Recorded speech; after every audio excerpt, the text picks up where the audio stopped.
Imagine if those people, some of them employed by the government, had the power to shut me down for hate speech. All I did was say these liberal policies are killing my community, and that was labeled as hate speech. They did that to protect their power, their money, their identity. We can never allow the principle of free speech to be compromised in any way.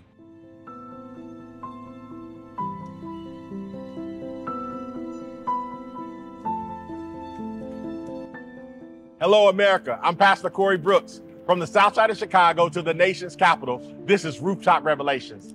Many of you know me as the Rooftop Pastor. I recently spent 343 days living on top of a roof through Chicago's cold and heat to bring awareness to the violence and to raise money for this much-needed community center that you see being built behind me. And because of the many donations from Americans just like yourself, we are raising the needed funds for this glorious leadership and economic community center. We aim nothing less than the full transformation of Chicago's most violent block, O Block, into Opportunity Block. Here we discuss issues, local to national, from the streets to the Capitol. For you who have been on the journey with us, welcome back.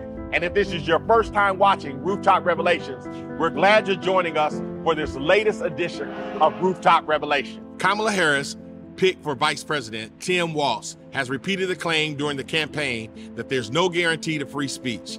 The aspect that he targets is hate speech. However, the Supreme Court has stated that our Constitution's First Amendment protects even hate speech. One may argue that one should not have the right to call a gay man or a black man a derogatory name, but that is not the point here. The First Amendment protects the views and opinions that our government may label as hateful. I'm thankful for that, for I would not be where I am today without free speech. When I first moved to Chicago from Indiana over 30 years ago, I kept my mouth shut. The liberal politics held sway over the black community, and one did not swim against the current. I saw many things I did not like, mainly the continual reinforcement of black dependency on the government. I saw the failures in education and the job market that did not have to happen. I saw teens mapping their families around government policies. I saw far too much, and I kept my mouth shut. I fear the repercussions of speaking out. The penalty for a black is often higher than other Americans, and that is often due to the stronghold that black politicians and their white liberal counterparts hold over the community. I feared being delegitimized as an Uncle Tom. Look at Ralph Ellison or Shelby Steele or Thomas Sowell, smeared as Uncle Toms for speaking truth to power. Eventually, my resentment of the fear building up within me and my shame in looking away from the realities that I saw on the streets became too much to bear from me. When a young man born to good parents was shot and killed, I felt the nudge of God. I walked across the street from my church to the motel infested with drugs, prostitutions, gamblers, and murders, and I climbed the roof in protest. That was the moment I began to exercise my freedom of speech. I wasn't going to take it anymore. I would begin to speak the truth. I drew my strength from the civil rights foot soldiers who used the power of free speech to illustrate the horrors of segregation and white supremacy and to argue for a moral America.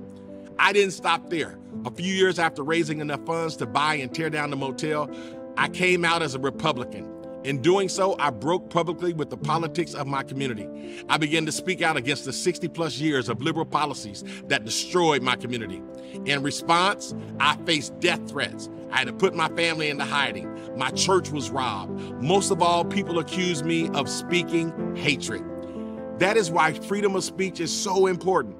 Imagine if those people, some of them employed by the government, had the power to shut me down for hate speech.